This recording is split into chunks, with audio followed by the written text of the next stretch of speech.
propose de passer à la suite. On a une petite vidéo à vous faire découvrir qui a été tournée par notre cher Junpei qui va nous rejoindre ensuite avec Céline de Opco Mobilité. Je vous propose de découvrir tout de suite cette vidéo et on revient juste après avec nos invités.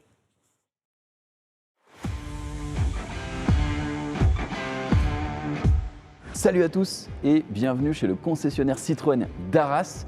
J'espère que vous allez bien. Aujourd'hui, on va découvrir les métiers de la mobilité et notamment celui de technicien avec Simon qui va nous montrer un petit peu tout ça, sa formation, ce qu'il fait aujourd'hui, la voie qu'il a décidé d'entreprendre. Donc c'est parti. Yo Simon, ça va ? Ça va et toi ? Super, super. Écoute, bien arrivé à Arras tout à l'heure, donc ça fait plaisir. Tu vas nous montrer un petit peu tout ça, est-ce que tu te sens prêt ? Oui, je suis prêt. Eh ben allez, c'est parti.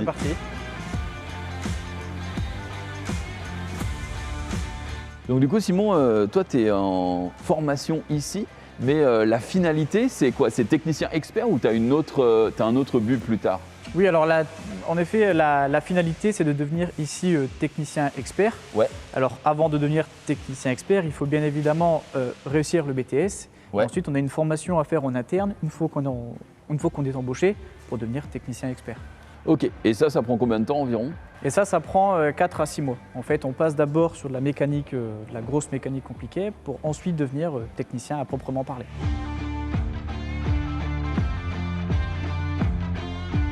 Ok Simon, on a vu toute la partie théorique avec l'école, maintenant la partie pratique. Qu'est-ce que tu fais ici comme tâche vraiment ? En quoi consiste ton emploi du temps ? Alors ici, mon emploi du temps, il est typique d'un alternant.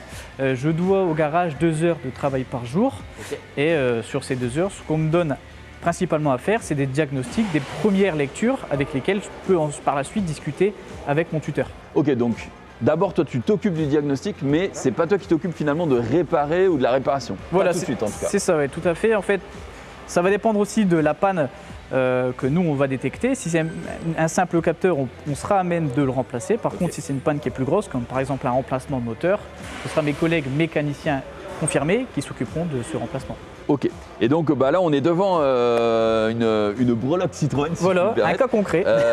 Dis-moi à peu près, c'est toi qui as fait le diagnostic sur cette voiture ? Alors oui, sur cette voiture, c'est moi qui ai fait le diagnostic.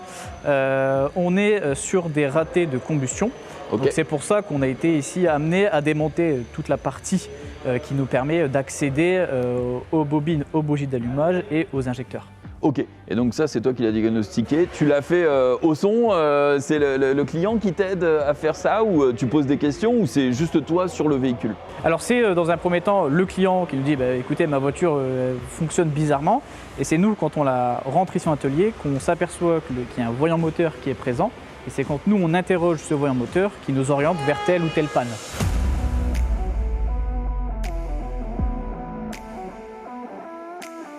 Simon, du coup, on sait que, je sais finalement que tu as fait un bac+5 à la base, tu étais en gestion de patrimoine, tu travailles dans la banque, tu as décidé de totalement te réorienter. Pourquoi vraiment tu as choisi cette voie ? Pourquoi tu as changé de voie ?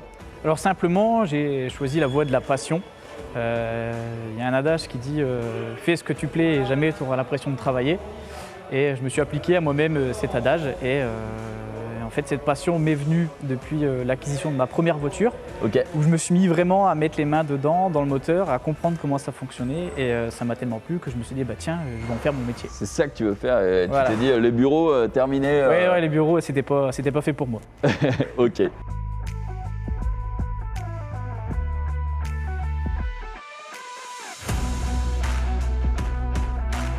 Alors on sait maintenant aujourd'hui qu'il y a de plus en plus même d'électronique embarquée, donc tu as la partie mécanique, tu as la partie électronique, ça touche vraiment beaucoup de champs. Toi c'est quoi la partie que tu préfères dans ton job ? Alors moi la partie que je préfère dans mon job en fait c'est la partie qui vient après le diagnostic, donc c'est de rendre un véhicule qui soit conforme au client. Ok, donc tout simplement que ce soit toi qui aies trouvé la panne de A à Z et que tu sois en mode grâce à moi entre guillemets, la personne elle repart avec son véhicule. Voilà, c'est ça, et me dire que aujourd'hui 3 voitures sont arrivées en panne et je rends 3 voitures qui ne sont plus en panne au client.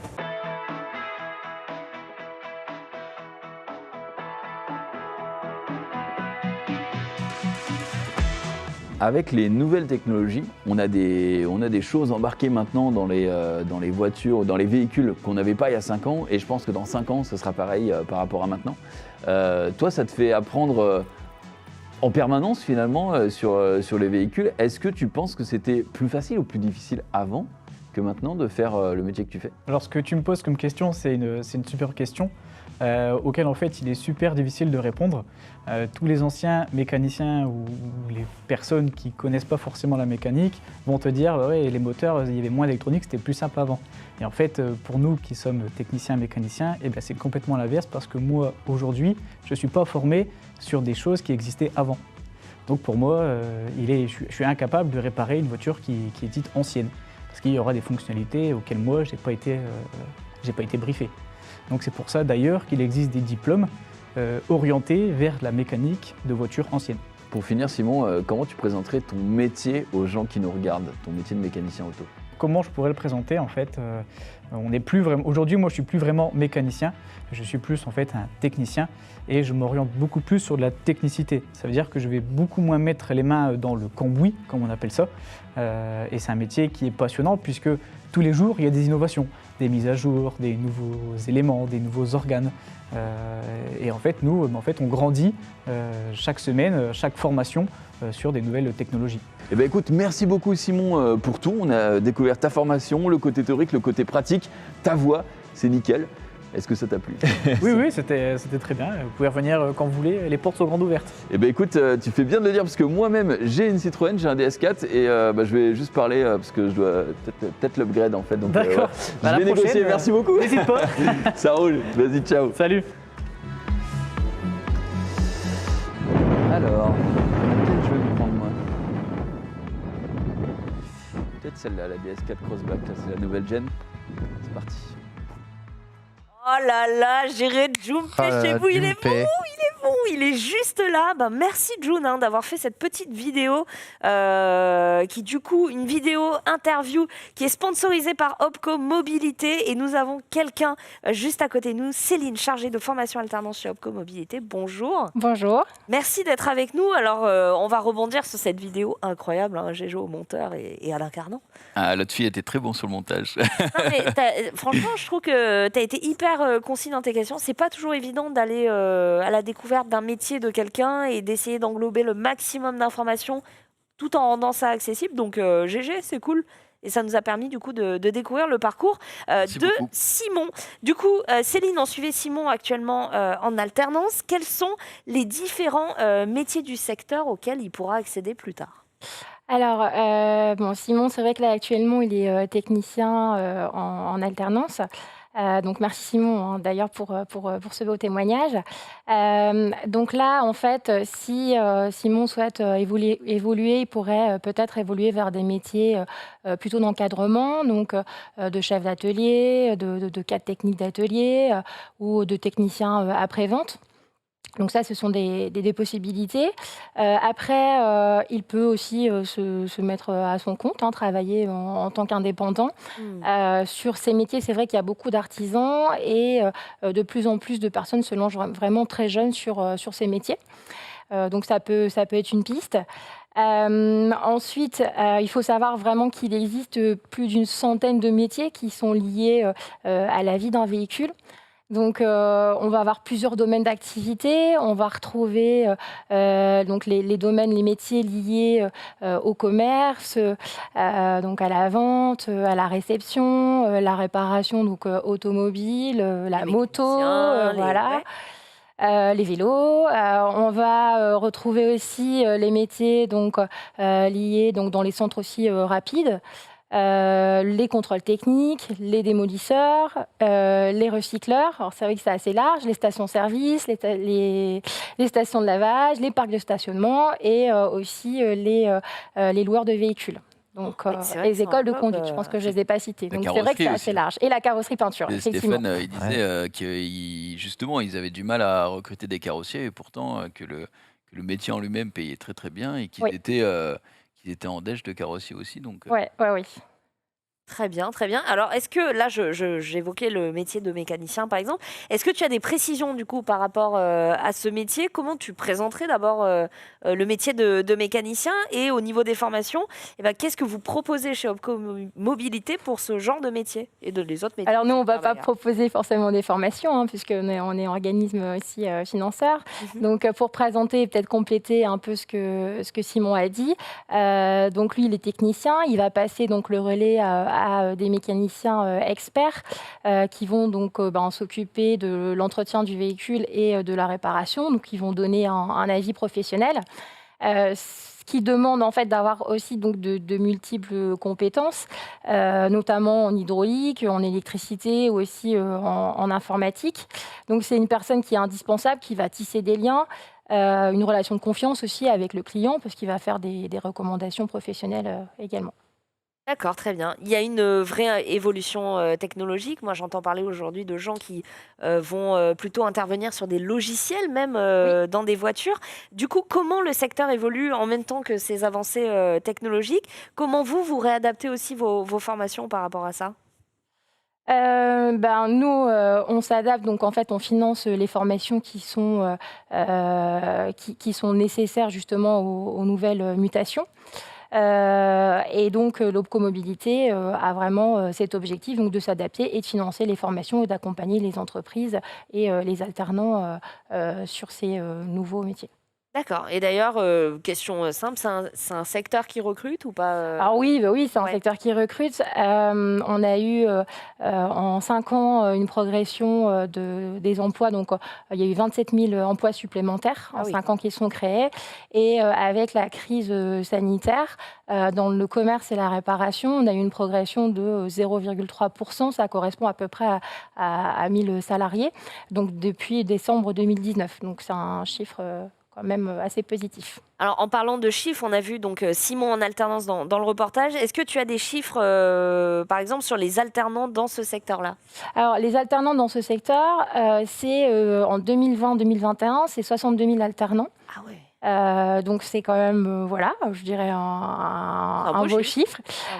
C'est par rapport aux apprentis, 72%, donc des apprentis qui sont recrutés dans les 7 mois à l'issue de leur formation. Et sur le territoire, donc c'est 400 établissements de formation. Donc il y a possibilité vraiment de se former sur tout le territoire, notamment dans les centres de formation des apprentis. Ok. Et c'est quoi la plus-value de se former finalement en alternance? Moi, j'aurais tendance à dire c'est d'avoir à la fois les mains dans le cambouis et puis aussi d'avoir bien la formation diplômante. Mais est-ce qu'il y a d'autres points de vue à ce propos? Il n'y a que des avantages, moi je dirais, à se former en alternance. Donc j'annonçais un chiffre tout à l'heure, mais en globalité, c'est 75% sur l'opcomobilité des alternants qui sont recrutés à l'issue de leur formation, réellement. C'est en fait donc pour le jeune ou le candidat à l'alternance la possibilité donc de se former, de se professionnaliser, de pratiquer et de voir donc en théorie en cours et de pratiquer en entreprise.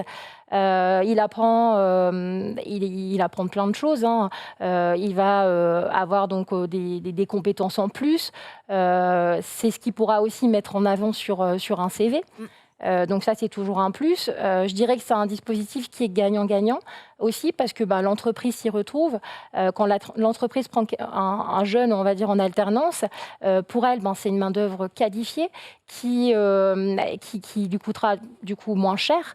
Et c'est quelqu'un qu'elle pourra donc former à sa culture d'entreprise, lui donner ses valeurs, lui inculquer tous les savoir-faire en fait de Ce sera ça de l'entreprise. moins à apprendre à l'embauche. Voilà, aussi, et elle, ça lui permet aussi donc de renforcer ses équipes et puis d'anticiper ces mutations. Donc c'est vraiment un plus.